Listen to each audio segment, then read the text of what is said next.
Discourse 11, Saint-Germain. Invocation. From out the great silence, O thou luminous brother, we welcome thee and thy ministry unto America, and for me, for all other countries. And as thou hast put forth thy opening wedge this day, so shall those under this radiation become aware of thy presence, O thou great light that illumines all earthly minds, making them aware of the one eternal presence, the one intelligence governing all the activity that I am, individualized everywhere. We give praise and thanks that there is but one intelligence governing everywhere, and the duty of the student always, no matter what the appearance, is to accept only this fact, and that he becomes a radiant channel to pour out this truth like a gushing stream, pouring itself forth to the great ocean of life.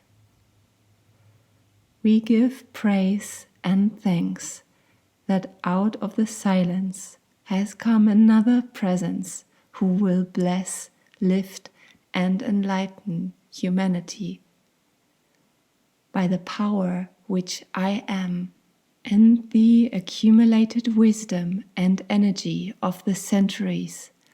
I project forth into the minds of humanity this day that intelligent activity which will guide them aright and control them to act accordingly. By the I am, the universal I am, the Great One, I command this power to act in all mankind. I bring you greetings from the Great Host and the Great Master Himalaya. The Master Himalaya. This is the first time that the presence of this luminous brother has been brought to the knowledge of the outer world. It is he from whom the Himalayan mountains receive their name. Thus, ever since these have been raised into prominence, have they been a sacred, unchanging stream of life, held unwaveringly. Hence, those souls who came within their embrace were caught up and lifted into that luminous radiant form, where they have long sent forth their rays of activity to heal and bless mankind. The Discourse. As the destiny of India and America are entwined as two vines encircling the tree of life, so again this day has the radiant help come forth to try and blend in harmony the minds of America, that its process proceed unhampered and uninterrupted.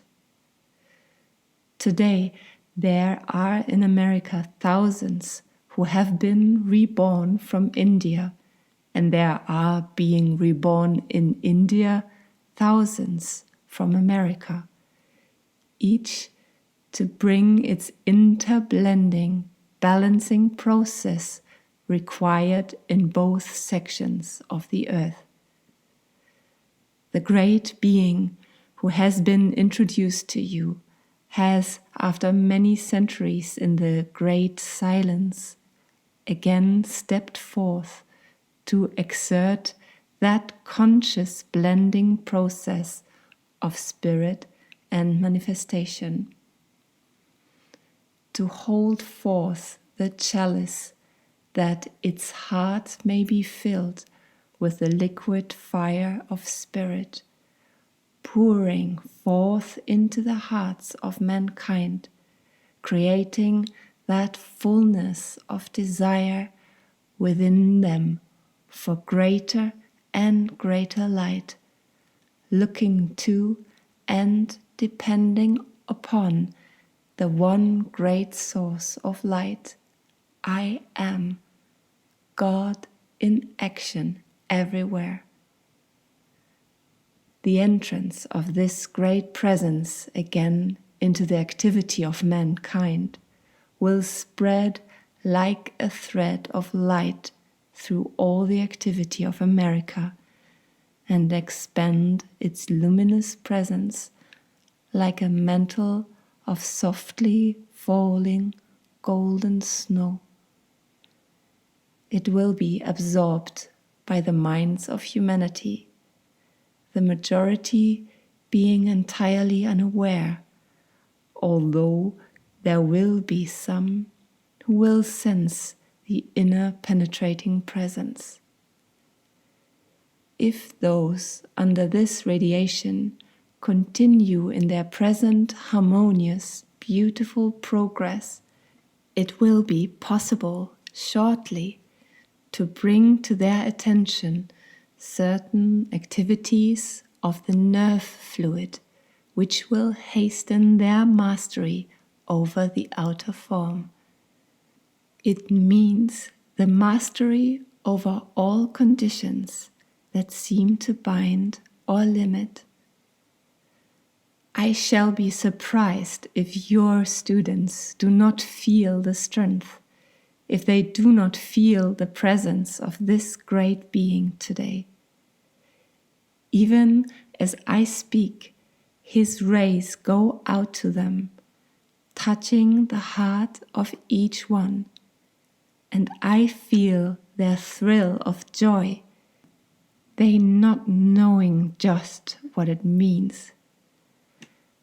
Watch carefully, each of you and your students, to be on guard to reverse all negative conditions that appear to the senses.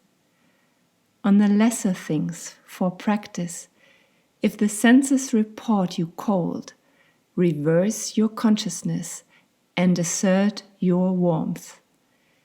If the senses report too much heat, reverse it with a sense of perfect, normal coolness. If the senses report to you ecstatic joy over certain enlightenment, say, peace, be still, and assert your calm poise and assurance. The ideal in all sense reports is to move in the middle way, the balance always asserting the calm mastery of control which I am. This will enable the establishing of a steady, flowing stream of creative ideas and energy from the heart of the great central sun, from out which has come this great being, the Master Himalaya. This will enable you to receive and use immensely more of that radiant energy which he pours forth. The reason for drawing your conscious attention to him has been that if you understand what it means, you may receive without limit from his energy, besides what you draw forth by your own conscious effort. The students must at all times understand that the masters do not come to them of the student's choice, but that they have been chosen to receive the radiance, a privilege for which words are entirely inadequate to convey the true meaning that can truly only be felt or visioned. Again, they should understand that the Master's province is not to assume their responsibility by solving their problems for them, but to convey intelligent understanding which they may apply in their own lives to solve their own problems. Thus, they gain the needed strength, courage, and confidence to continue to reach up step by step, gaining their own conscious mastery over the outer self and the outer world. Always at certain points of growth, expansion, we hear students call out many times with great sincerity, "Great Masters, help us to solve our problems." For encouragement and strength, I wish to say that far more than one has any concept is the radiating presence of the Master pouring out strength, courage, confidence, and light, which in most instances the students are quite unaware of in the outer sense consciousness. There is only one way in which anyone with wisdom can be of permanent help, and that is to consciously instruct his brother or sister in the simple laws by which one may wield the scepter, gain the victory, and attain the full dominion over the outer self and his world. To do the thing that the student requires in solving his problems would not only retard his progress, but weaken him immensely. Only by asserting one's conscious strength, winning victories, and thereby attaining confidence, which comes in no other way, does the student enter into the fullness of his own powers. With a powerful, masterful use of the consciousness of the I Am presence, the student goes forward with absolutely no uncertainty to his goal of victory. The reason we have not and do not say more to the student concerning the assistance that we may be giving is to prevent his leaning upon an outside source, to say or do that which would cause the student to lean upon us because he knows of our presence would be the greatest mistake we could make. But the student need never fear, and he should know that every assistance possible is always given according to the point of attainment he has reached. The I Am presence, the host of ascended masters, the ascended Jesus Christ, are one and the same thing. Through the recognition and use of the I Am presence, I tell you, you can positively bring forth any quality you wish into the outer conscious manifestation, if you will but do it. The need of everyone is to keep reminding the outer consciousness that when one says, I am this or I am that, he is setting God in action, which is his life individualized, the life of the universe, the energy of the universe, the intelligence at the heart of the universe governing all. It is necessary, it is vital to keep the outer reminded of this fact. With this consciousness, the joyous enthusiasm of the student should increase continuously. There should at no time be a pall in the joy of its use, because it is positively the road to full mastery. The student must become firmly aware that he or she is the conscious controlling power in his life, in his world, and that he can fill it with any quality that is needed or that he may choose. The students who have intermittent physical disturbance in the body should take the consciousness often, I am the perfectly controlled breath of my body, and should, in connection with this, feel themselves as often as they can breathing in that rhythmic breath. This will bring about a certain balance of breathing, which is immensely helpful in the control of the thought. Sincere students should, whenever possible, avoid listening to things that are disturbing, for in doing this they often let in unknowingly elements they do not desire. Where they cannot, with discretion, avoid listening to things of this kind, they should use the following: I am the presence on guard here, and consume instantly everything that seeks to disturb. Thus, you will not only protect yourself, but help the other person as well.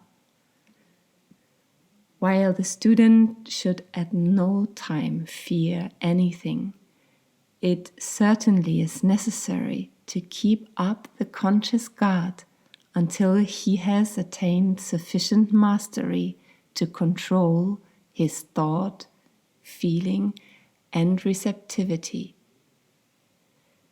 From the golden city comes this limitless charge of energy for the blessing of the students of this radiation, as well as those of mankind who are looking to the light. Try to keep as much as possible in the joyous enthusiasm of the I Am presence. Give it all power and do not hold any questioning in the mind. Throw everything to the winds. Give everything to that glorious I Am presence and receive its magic revelation.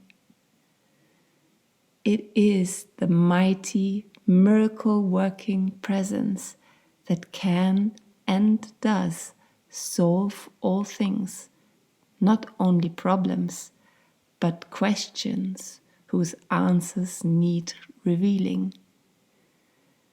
A remarkable statement that would be enormously helpful to the students would be to say, I am the miracle-working presence in everything I require to have done.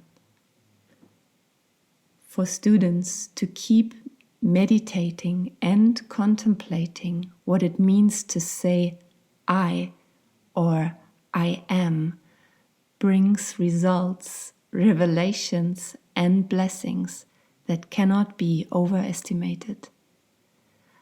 I am sure your students will soon begin to show and feel the remarkable activity of this use.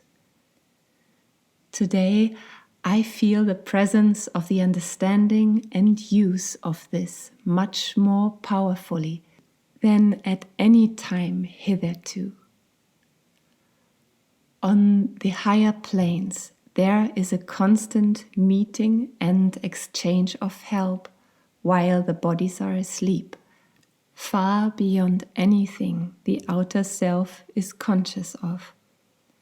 Knowing that I am the quality of whatever I wish to use, then you know you can produce in visible, tangible form whatever you have within the consciousness. The moment the questioning of the outer mind can be put under control and made to subside, the greatest revelations pour forth, almost tumbling over each other. Owing to the need, the Master Himalaya chose to come forth.